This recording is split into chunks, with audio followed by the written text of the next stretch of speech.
سپس ایمان به کتاب‌ها می‌شود، به کتاب‌های آسمانی. رکن سومی از ارکان ایمان الایمان بالکتب میگه، یعنی ایمان به اعتقاد و کتاب‌هایی که الله سبحانه و تعالی آنها را با حق و هدایت بر پیامبران نازل کرد توسط جبرئیل علیه السلام. اولا اعتقاد به این که همه کتاب‌ها از جانب الله سبحانه و تعالی نازل شده هستند و شک و شبهه نیست که همه کتاب‌ها از جانب الله سبحانه و تعالی با وحی نازل شده هستند.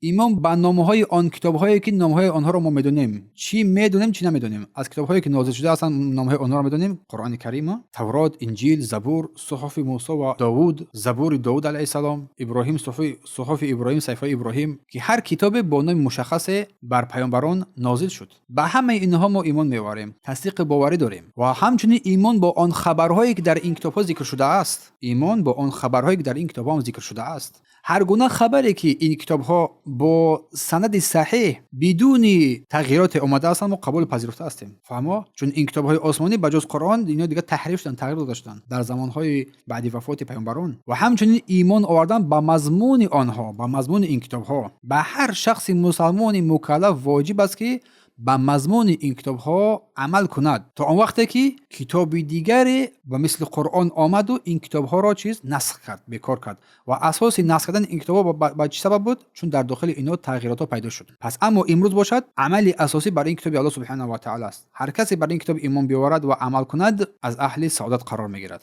هر کسی سرکشی و بدبختی که نپذیرفت از اهل شقاوت قرار میگیرد. پس معلوم میشه که ایمان تنها سخن نیست، بلکه اعتقاد با قلب، گفتار با زبان، عمل با موافق کتاب الله و سنت پیامبر صلی الله علیه و سلم است. ایمان بر الله، ملائکه ها، کتاب ها، حدیث جبرئیل بیان کردیم. این سه رکن ذکر شده است.